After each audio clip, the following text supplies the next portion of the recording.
Bleach Thousand Year Blood War is fixing Kubo's biggest Bleach problem, and this episode showed once again why this adaptation is beloved by so many fans of Bleach. In the Thousand Year Blood War manga arc, Kubo had a lot of issues to deal with. The beginning of the arc was Kubo at his best. He knew what he wanted and he had the strength and the time to execute his ideas. But as the war raged on, the years started to catch up to him, and some of his story elements, the core elements that were necessary for the arc to feel even more coherent than it was, the elements that would take plot ideas from good to great, and then from great to legendary, those elements were ultimately underutilized, and many fans could tell that Kubo was left unable to do the things that he had in his mind.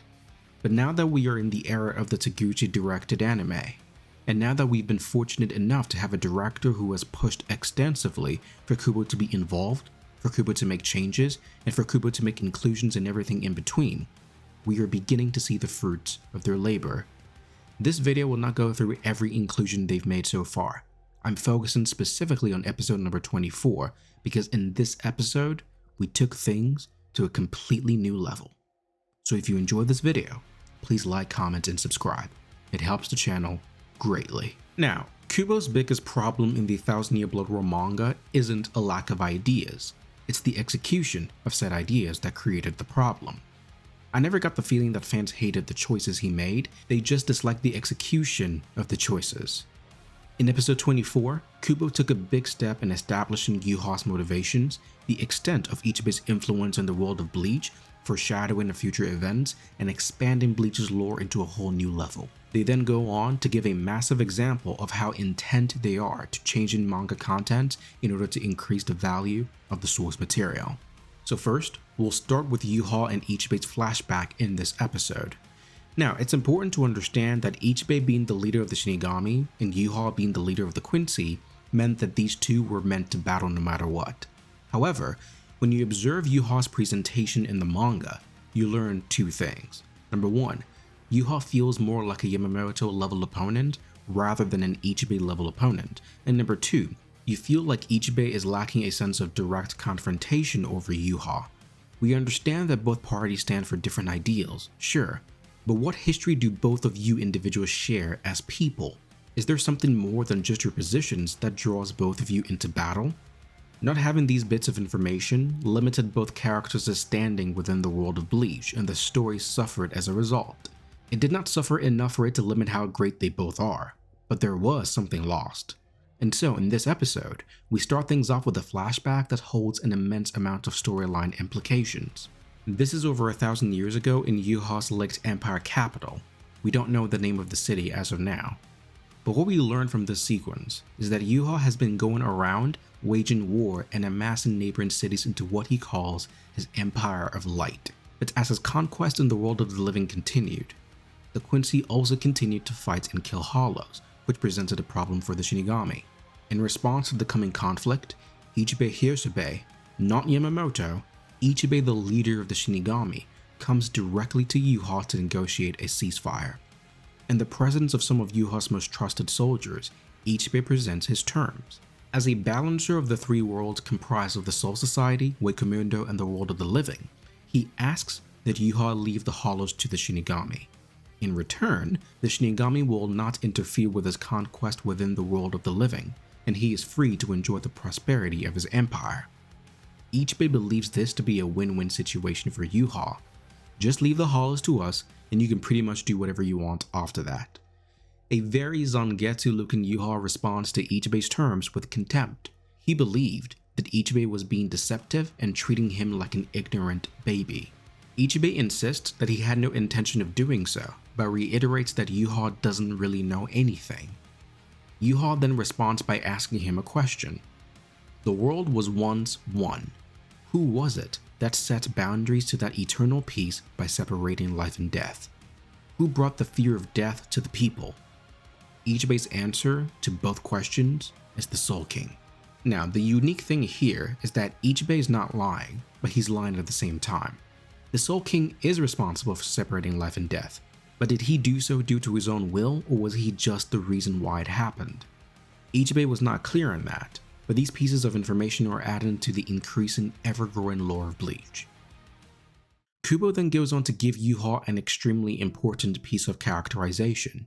I cannot stress how important this is to Yuha's character. He says that he knows the anguished cries of the souls that have returned to him.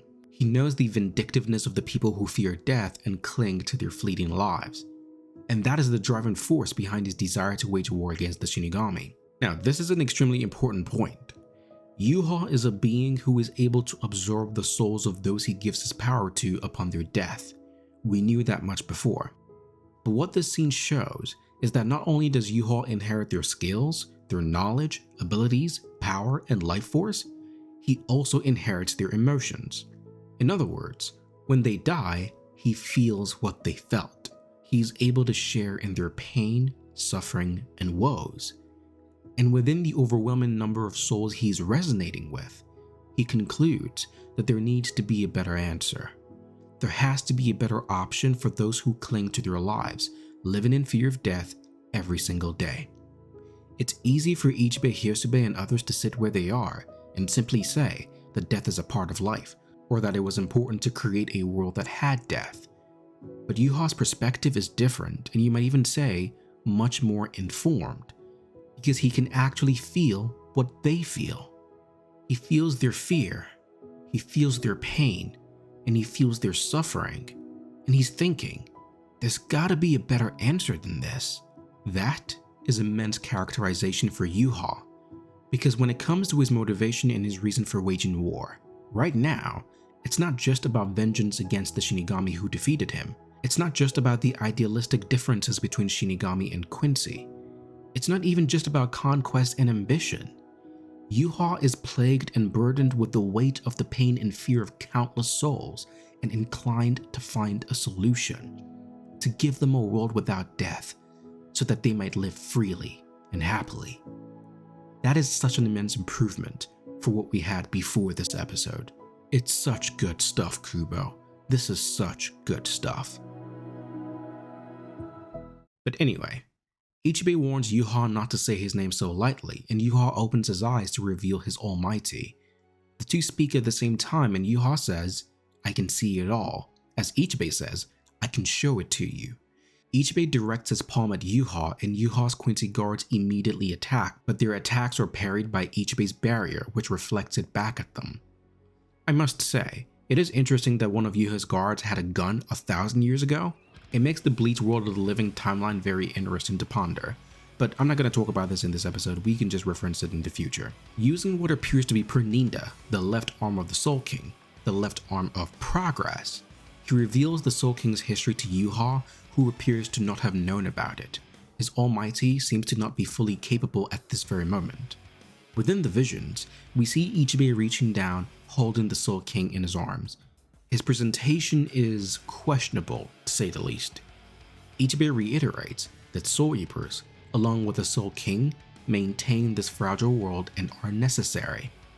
Quincy blood marks appear over Yuha's body as he grabs hold of Ichibei's arm and seemingly begins to absorb the Soul King's right arm from Ichibei. He mentions that, quote, his father's left arm can create life but cannot take life. This is speaking to the progress part of which the left arm represents. Ichibei then remarks of the very troublesome nature of Yuha's eyes, but reveals that his eyes cannot see through the Soul King. This is very, very important, because that makes 2 times in Bleach that Kubo has established that the Almighty has limitations. It cannot see through the parts of the Soul King. They are immune to its powers. Knowing that Yuha is going to absorb the arm, Ichibei then seems to make a, quote, fair trade. He allows Yuha to take the left arm of the Soul King, but in exchange, Ichibei takes Yuha's eyes and seals it for the rest of his life. He specifically says, now your eyes are closed, never to be opened again until the day you die. Yuha continues to refer to the Soul King as his father, which, coupled with the shot we get of Yuha's mother at the start of episode number 14, the plot just continues to build. He concludes that he will relieve his father of this embarrassment, destroying him along with his world. And that concludes this flashback sequence. But before we move on, there are 2 interesting details that I skipped over. The first is this blute-like symbol that Yuha uses. Uryu uses it later in the episode, and it does make me wonder, is this the new sign that a Quincy is using their ability?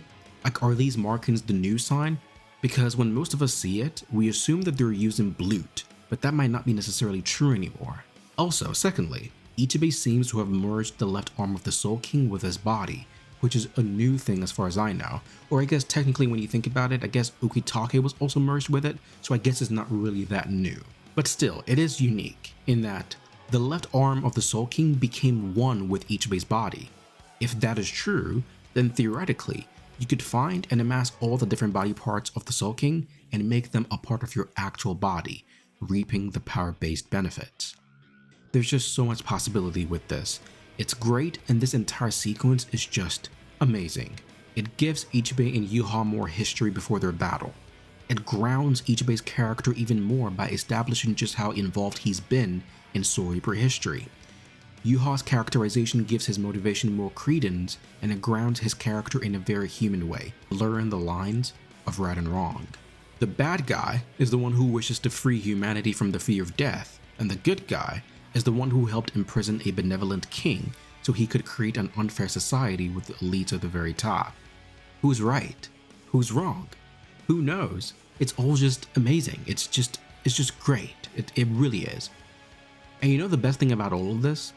The best thing about all of this is that Ichigo is nowhere to be found. This has got absolutely nothing to do with the main character. All this storytelling weight, all this elite storytelling greatness has nothing to do with the main character. This is just about the world and the leaders within those worlds. It's great storytelling from Kubo's perspective, and the anime is allowing him to fill in the blanks, foreshadow, reveal, and organically build up to the crescendos that are sure to come. That is prophecy fulfilled. But let's talk about the other stuff in this episode. Ganju joins Ichigo and the crew headed to the Soul King's palace. That stuff remains largely the same, barring a conversation that they all have that shows that they now know of the Soul King's importance, especially Ichigo. Yuha's attack on the Soul King's palace sees a lot of interesting changes. For one, Kodenji does not intercept Yuha, and instead, the anime makes it so that Yuha leaves Hikifune's barrier and heads directly to Ichibei, using what I believe is Uryu's ability to escape. Now, Uryu's shrift, still unrevealed, is A for antithesis. It allows him to take an event that has happened and reverse it. It's extremely broken.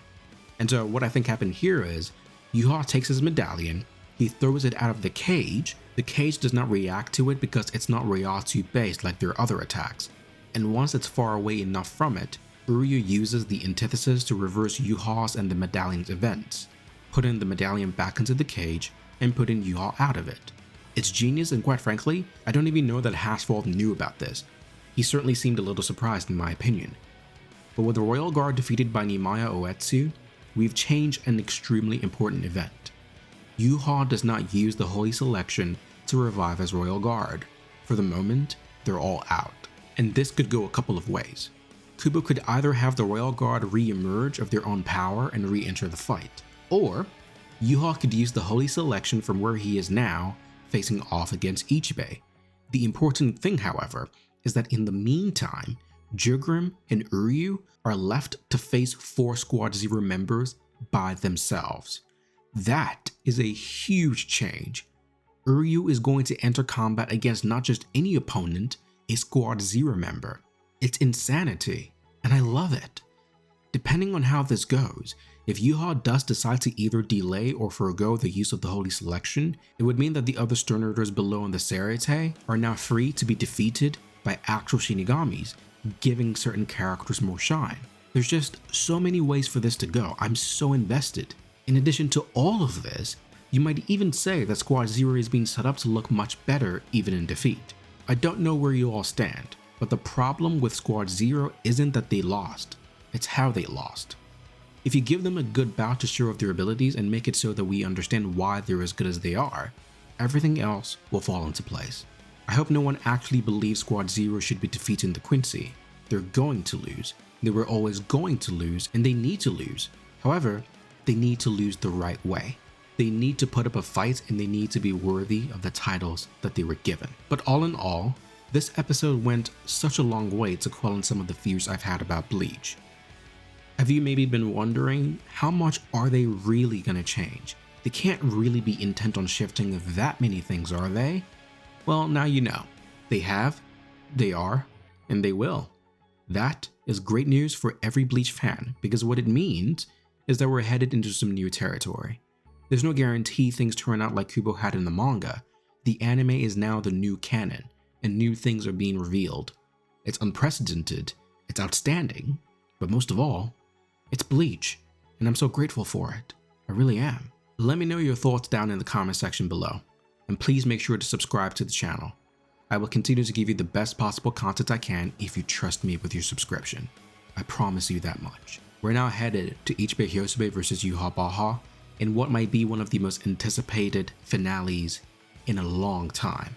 I do not remember being this excited for a finale since Naruto vs Sasuke, and even that wasn't even considered a finale, so I don't even know if I want to give it that much. But this finale is being built up so well. The hype video they revealed has done so much to just build my excitement. I cannot wait for next week. And if you enjoy this content, please make sure to join me back again next week for my review and my analysis and breakdown of those episodes. But until next time, signing out, this is your boy. Take care, everyone. Peace out.